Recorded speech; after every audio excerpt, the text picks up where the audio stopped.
नमस्ते छात्रों, हमेशा की तरह मेरी कक्षा में बड़े प्यार से तहे दिल से स्वागत है। रैयत शिक्षण संस्था सातारा, रैयत ऑनलाइन स्कूल एजुकेशन रोज़ प्रकल्प 2021-22 सद्गुरु गाडगे महाराज कॉलेज कराड़ से मैं अध्यापिका माधुरी सावंत कक्षा 11वीं के लिए विषय हिंदी पढ़ाने के लिए आई। आज मैं आपको 5वीं मध्ययुगीन काव्य उसमें दूसरा हिस्सा बाल लीला। ये बाल लीला किसकी है? कृष्ण कन्हैया की है। इसे लिखा किसने है? संत सूरदास ने। तो इनका परिचय हम प्राप्त करते हैं। इनका जन्म 1478 को दिल्ली के पास सीही नामक एक छोटे से गांव में हुआ। शुरुआत में आप आगरा और मथुरा के बीच यमुना नदी के किनारे गऊ घाट पर रहा करते थे। वही आपकी भेंट गुरु वल्लभाचार्य से हुई। अष्टछाप कवियों की सगुण भक्ति काव्य धारा के आप एकमात्र ऐसे कवि हैं जिनकी भक्ति में साख्य मतलब सखी भाव, वात्सल्य यानी कि माँ और बच्चों के बीच में जो वात्सल्य प्रेम होता है, माधुर्य भाव यानी कि उसमें मिठास, वही भाव आप लोगों को प्राप्त होते हैं।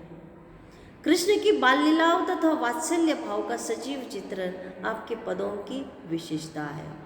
संत सूरदास की मृत्यु 1580 में हुई। इनकी प्रमुख कृतियाँ हैं सुरसागर, सुरसारावली तथा साहित्य लहरी आदि भी है, लेकिन आप लोगों की जानकारी के लिए बस इतनी सी, क्योंकि आगे चलकर जो विधा को लेकर, साहित्य की कृतियाँ को लेकर जब प्रश्न उठते हैं तो इन कृतियों को आप लोगों को याद रखना है। छात्रों, काव्य प्रकार यह पद काव्य की गेय शैली है। हिंदी साहित्य में पद शैली की दो निश्चित परंपराएं मिलती है। एक संतों की सबद है तो दूसरी कृष्ण भक्तों की पद शैली है, जिसका आधार लोकगीतों की शैली है। भक्ति भावना की अभिव्यक्ति के लिए पद शैली का प्रयोग किया जाता है।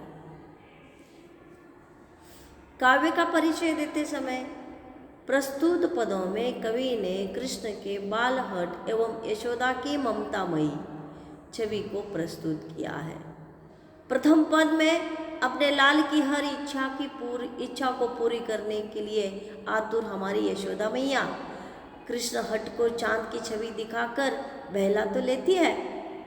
चांद को देखने पर कृष्ण की मोहक मुस्कान देख माँ यशोदा मैया उस पर वारी वारी हो जाती है, बलिहारी हो जाती है। जैसे कोई भी माँ अपने बच्चों की किलकारी देखकर, उसके चेहरे की हंसी देखकर उसे इतना प्यार अपने बच्चे पर आ जाता है कि वो बलिहारी हो जाती है।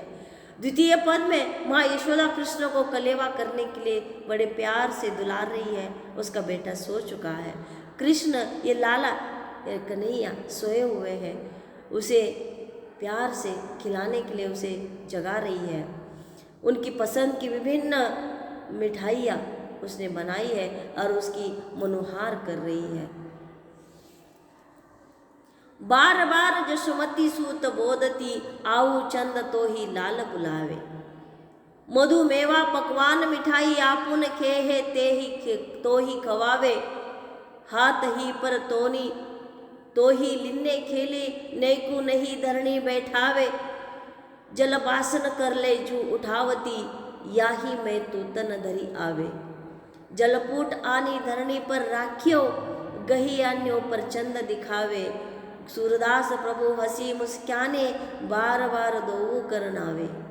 देखिए यहाँ प्रस्तुत पंक्ति में संत सूरदास जी ने बालक कृष्ण के हठ और माता यशोदा की चतुराई से उनकी गठ पूर्ण करने की घटना को सजीव व मनोहारी चित्रण किया है। एक बार कृष्ण अपनी माँ से चांद को खेलने के लिए मांग कर रोने लगते हैं। अपने लाल को चुप कराते हुए माता यशोदा चंद्रमा से कहती है, हे चंदा तू आओ, मेरे लाल तुम्हें बुला रहा है। ये मधु मेवा पकवान और ढेर सारी मिठाइयाँ, ये भरा हुआ बर्तन लेकर कहती है, हे चंद्रमा तुम शरीर धारण कर इस बर्तन में आ जाओ। कहते हुए उन्होंने पानी से भरे पात्र को उसे ऊपर उठाकर शांत जल में चंद्रमा का प्रतिबिंब दिखाई दे रहा था। इस कृष्ण को बहलाते हुए यशोदा माँ कहती है कि मेरे लाल, यह देखा, मैं तुम्हारे लिए चंद्रमा लेकर आई। संत सूरदास जी कहते हैं कि प्रभु श्री कृष्ण चंद्रमा को प्रतिबिंब देखकर बहुत ही प्रसन्न हो जाते हैं और पानी के पात्र में बार बार अपने दोनों हाथ डालकर चंद्रमा को पकड़ने की कोशिश करने लगते हैं। अब देखिए, इन पद का स्पष्टीकरण भी मैंने आप लोगों को दे दिया है कि जशुमती का मतलब है कि यशोदा मैया सूतने के अपने बेटे से कह रही है कि आओ चंद्र तो ही लाल बुला, कि बेटा जो हट कर रहा है कि मुझे चंदा मामा खेलने के लिए चाहिए, तो चंदा मामा से बुला रही है, कह रही है कि आओ चंदा मामा मेरे बच्चे के साथ खेलने के लिए आ जाओ। मैंने अपने बेटे के लिए मधु मेवा पकवान मिठाई से भरा हुआ थाल यहाँ पे रखा हुआ है, वो खुद भी खाएगा और तुम्हें भी खिलाएगा। वो तुम्हें अपने हाथों पर लेकर खेलेगा, तुम्हें धरती पर नहीं रखेगा। ये देखो, ये पानी से भरा हुआ बर्तन उठाकर ये चंद्रमा को दिखा रही है, कहते हैं कि आओ इस पानी के बर्तन में ऐसे अब शरीर रूप धारण करके तुम आ जाओ, और धीरे से उस बर्तन को जमीन पर रख देती है, जो कि पानी बिल्कुल भी नहीं हिलता है, शांत भाव से पानी है। उस पानी में चंद्रमा के प्रतिबिंब दिखाई देता है और यशोमती मैया अपने लाल को वो दिखा रही है, देखो बेटे ये चंद्रमा तुम्हारे साथ खेलने के लिए आए हैं। और वह देखते ही हमारे कन्हैया इतने प्यार से मुस्कुराने लगते हैं कि बार बार उस पानी में दोनों हाथों से खेल रहे हैं। पानी बाहर नीचे गिर रहा है, उसे पकड़ने की कोशिश कर रहे हैं, लेकिन फिर भी देखो माँ अपने बच्चे के चेहरे पर जो हंसी है वो हंसी देखकर उस पर बलिहारी हो रही है, उस पर बार बार उसे प्यार से उसे दुलार रही है। देखिए यहाँ यह पहला पद समाप्त हो जाता है। उठी है शाम कलेऊ कीजिए, मन मोहन मुख निरखत चीजे। खारी कदाख खोपरा खीरा, केरा आम ऊख रस सीरा। श्रीफल मधुर चिरौनी आनी, सफरी चूरा अरुण खुबानी। घेवर फेनी और सुहारी, खोवा सहित खाऊ बलिहारी। रुचि पिराक लड्डू दधी आनो, तुमको भावत पुरी से धानो। तब तमोल रची तुम ही खवाओ, सूरदास पवनारो पाओ। उठिए शाम, अपना बच्चा सो चुका है, उसे यशोमती मैया उठा रही है बड़े प्यार से। अपने मनमोहन का, कृष्ण का दूसरा नाम मनमोहन है। माँ तो अनेक नामों से अपने बच्चे को दुलारती प्यार से पुकारती है। अपने मन को मोहने वाला मनमोहन को मुख निखरती हुई देखती हुई वह अपना जीवन जी रही है। उसके लिए खारी दाग खोपरा से बनी हुई, नारियल से बनी हुई जो कि खीर है, बर्फी है, केला है, आम है, गन्ने का रस है, सब कुछ अपने बच्चे के लिए वह वहाँ पे परोस चुकी है। श्रीफल मधुर चिरौनी आनी, सफरी चिऊरा अरुण खुबानी। घेवर फेनी और सुहारी, खोवा सहित खाओ बलिहारी। कि देखिए तुम्हें जो जो पसंदीदा चीज़ें हैं वो सभी मिठाइयाँ मैं थाली भर भर कर लाई हूँ। जो तुम्हें लड्डू खाने के लिए अच्छे लगते हैं ना, वह भी लाई हूँ। पूरी के साथ तुम्हें सेंधानो अच्छा लगता है, अचार अच्छा लगता है, वह भी मैं तुम्हारे लिए लेकर आई हूँ। और देखो तुम्हारी रुचि के सारे पदार्थ मैं तुम्हें खिलाने के लिए लेकर आई हूँ। और खाना समाप्त होते ही मैं तुम्हें पान भी खिलाने के लिए बनवा कर लाई हूँ।